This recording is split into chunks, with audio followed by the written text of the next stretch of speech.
Tapos na ang dilubyong dala ng bagyong Sinando. Pero hindi pa natatapos ang dilubyong dala ng kahirapan sa taong bayan. Hanggang kailan ito magkakaroon ng wakas? Kailan mabibigyan ng katarungan si Juan de la Cruz? Kailan mapagbabayad ang may kasalanan?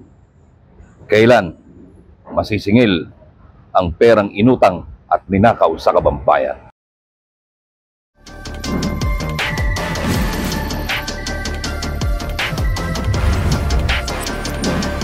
Dagundong, dagundong, dagundong, dagundong, dagundong.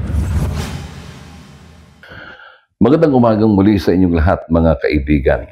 Nakakatuwa naman at talaga naman bawat ahensya ng gobyerno ay gumagawa ng kanyang trabaho tungkulin para malutas ang mga suliranin at problemang kinakaharap natin.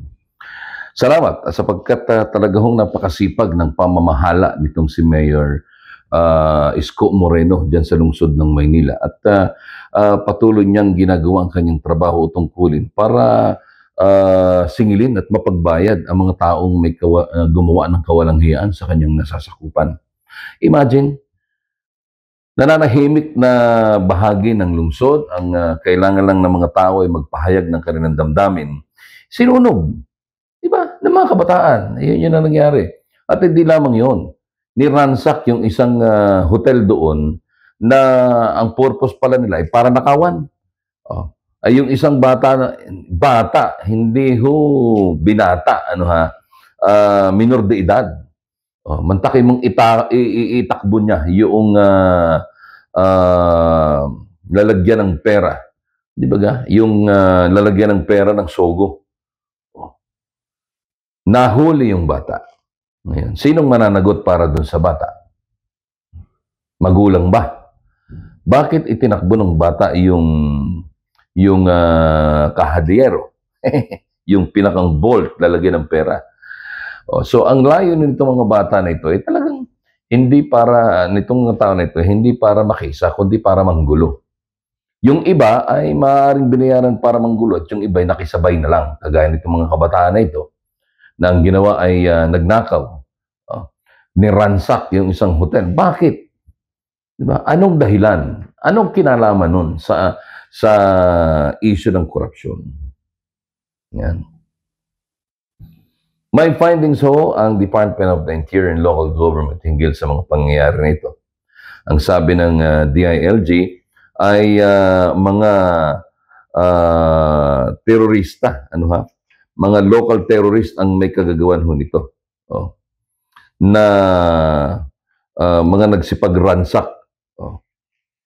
Sabi ng DILG, sabi ni yun ang sabi nitong si Secretary John Vic Rimulya.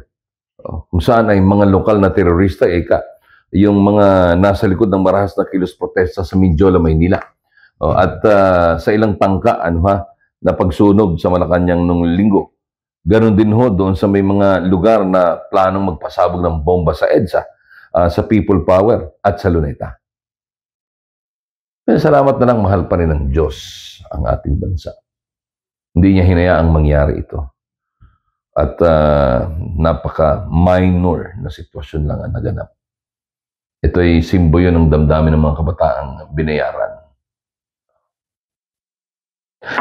Kaya lang hanggang saan tayo? Hanggang doon na lang ba? Kung mayroon tayong findings na mga lokal na terorista ang natukoy dito sa mga ganitong pagpaplano na ito, bakit hindi nila dalhan ng sabina at imbestigahan ang grupo nitong sina Gabriela, itong sina ACT Teachers Party List, at saka itong si Kabataan Party List, kung sino man itong abogado daw ito, na kulang na sa alam, kulang pa sa ganda. Well, nakapangihinayang lang well, at least we were able to gather informations like this. Pero hanggang dito lang ba? Anong plano natin? Titigil na tayo doon. O mema lang. Secretary Rimulya, mema lang ba? Wala ba tayong hudadakpin? Di ba? So yung mga tao, yung mga kabataan na nahuli ninyo, yung mga sinasabing nagsama-sama, inorganize, gumawa ng gulo, bakit hindi ninyo iharap sa media? Huwag ninyong itago para hindi kayo napagbibintangan ng paglabag sa human rights. Iharap ninyo sa media yung mga tao na yan, yung mga bata na yan. At imbestigahan, tanungin, sino ang nag-utos sa kanila? Natatandaan ba nila kung sino-sino yung mga tao na ito? Kasi the fact na itinatago ninyo yan, ay marami ho nag-iisip. 22 milyong katao nag-iisip na tinuturuan ninyo yan ng kanilang sapilitang sasabihin. 22 milyong Pilipino ang nag-iisip na baka bukas makalawa, ang sasabihin ng mga yan, ang nag-utos sa kanila ay mga Duterte. Kaya hanggat maaga, kung talagang nasa inyo yan at ang pinag-uusapan kasi yan, everybody is longing for transparency. Diba?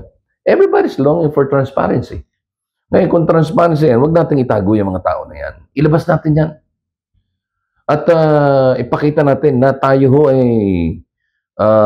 transparent at mismong sila magsabi na hindi natin sila tinuturuan, hindi natin sila tinatakot.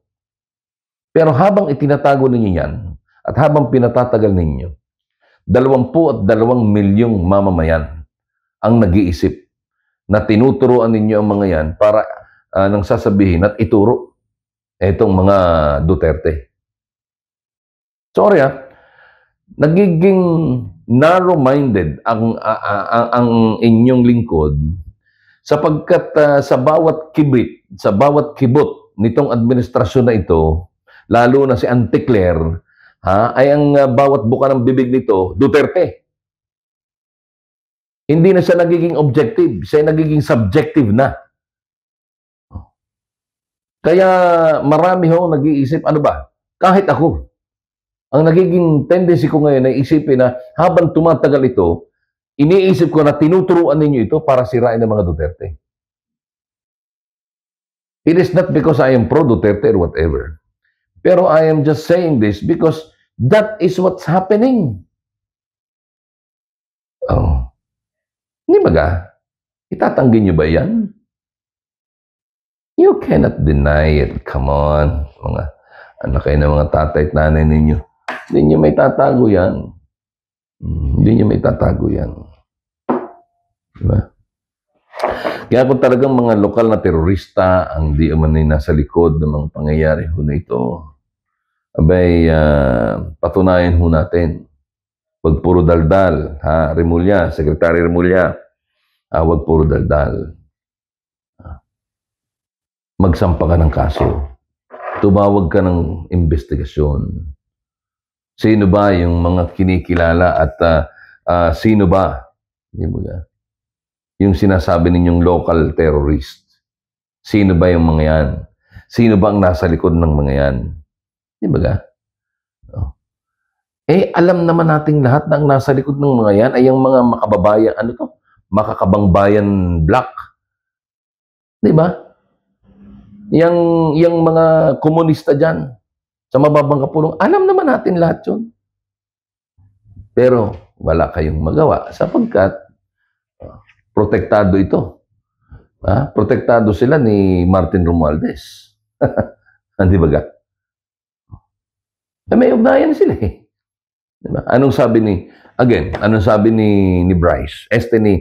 Ni Kiko Barsaga. Humingi ako ng tulong sa inyo eh. Pero wala, ipokrito. I mean, hindi niya eksakto sinabi niya. Pero sabi niya, wala kang ginawa. Kulang na lang sabihin, ipokrito ka. Di ba? Ipokrito kayo. Nasya ko namang sinasabi, talaga namang ipokrito itong mga ito eh. They are talking about transparency, and yet, hindi nila maisiwalat ang katotohanan sa likod ng mga nangyayari sa kanilang mismong tanggapan. Di ba? Kaya, mga kaabante, kaya, mga kaibigan, kaiingat pa rin tayo, Kaiingat. Sapagkat ngayon ho ay umiepal Sa gitna ng report na local terrorist ang di umani natukoy na may pakana nitong mga kaguluhan na ito at planong pagdestabilisa o pambobomba sa Luneta at sa EDSA ay mga local terrorist. Sa gitna ng mga yan, umiepal ngayon itong mga komunista ng Kongreso. Di ba? Andyan si Gabriela, umiepal na. Bagay na alam naman nating natalo ito, pero pinaupo. Ba't ganun? Bakit ganun? Di ba? Si Tinyo ng ACT Teachers Party List, ay di ba ga? At pagkatapos ay itong sino pa? Itong si Ko ng Kabataan. Party List. Na alading alam silipin kundi Duterte. Samantala nagdudumilat sa harapan niya ang problema ng korupsyon. Mga ipokrito kayo. Tamaan sana kayo ng dumadagundong na kulog at kidlat. Diba? Kaya again, mga kasama, mga kaibigan, maraming salamat. Sama-sama ho tayong magbantay at patuloy po nating gisingin ang mga nagtutulog-tulugan sa pamamagitan ng ingay ng dagundong.